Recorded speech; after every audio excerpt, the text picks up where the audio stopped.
ಆಲಮಟ್ಟಿ ಜಲಾಶಯಕ್ಕೆ ಒಳಹರಿವು ಆರಂಭ, ರೈತರಲ್ಲಿ ಹೊಸ ಆಶಾಭಾವ. ರಾಜ್ಯದ ಹಲವು ಭಾಗಗಳಲ್ಲಿ ಮಳೆ ಕೈಕೊಟ್ಟು ರೈತರು ಬಿತ್ತನೆ ಮಾಡಿದ ಬೆಳೆ ಒಣಗುವ ಹಂತದಲ್ಲಿರುವ ಬೆನ್ನಲ್ಲೇ ಪಶ್ಚಿಮ ಘಟ್ಟ ಪ್ರದೇಶದಲ್ಲಿ ಸುರಿತಾ ಇರುವ ಧಾರಾಕಾರ ಮಳೆಯ ಪರಿಣಾಮ ಆಲಮಟ್ಟಿಯ ಲಾಲ್ ಬಹದ್ದೂರ್ ಶಾಸ್ತ್ರಿ ಸಾಗರ ಜಲಾಶಯಕ್ಕೆ ಸೋಮವಾರದಿಂದ ಒಳಹರಿವು ಆರಂಭವಾಗಿದೆ. ಇದರಿಂದ ನೀರಾವರಿ ಅವಲಂಬಿತ ರೈತರಲ್ಲಿ ಹೊಸ ಭರವಸೆ ಮೂಡಿದೆ. ಈ ವರ್ಷ ಮುಂಗಾರು ವಿಳಂಬವಾಗಿರುವುದರಿಂದ ಅನೇಕ ರೈತರು ಬಿತ್ತನೆ ಮಾಡಿದರೂ ಮಳೆ ಇಲ್ಲದೆ ಬೆಳೆ ಉಳಿಸಿಕೊಳ್ಳುವ ಚಿಂತೆಯಲ್ಲಿದ್ದಾರೆ.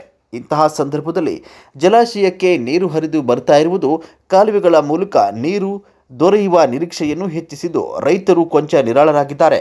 ಸುಮಾರು 6 ಲಕ್ಷ ಹೆಕ್ಟೇರ್ ಪ್ರದೇಶಕ್ಕೆ ನೀರಾವರಿ ಒದಗಿಸುವ ಈ ಜಲಾಶಯಕ್ಕೆ ಸಹ್ಯಾದ್ರಿ ಪರ್ವತ ಶ್ರೇಣಿ ಹಾಗೂ ಕೃಷ್ಣಾ ಜಲಾನಯದ ಪ್ರದೇಶದಲ್ಲಿ ಸುರಿತಾ ಇರುವ ಉತ್ತಮ ಮಳೆಯ ಪರಿಣಾಮ ನೀರಿನ ಹರಿವು ಹೆಚ್ಚಾಗಿದೆ. ಮಳೆ ಕೊರತೆಯಿಂದ ಸಂಕಷ್ಟ ಅನುಭವಿಸ್ತಾ ಇರುವ ರೈತರಿಗೆ ಈ ಬೆಳವಣಿಗೆ ಆಶಾ ಕಿರಣವಾಗಿದೆ. ವರದಿ ಕೃಷ್ಣ ರಾಠೋಡ್, ಸಮೃದ್ಧ ಕರ್ನಾಟಕ ನ್ಯೂಸ್, ಆಲಮಟ್ಟಿ.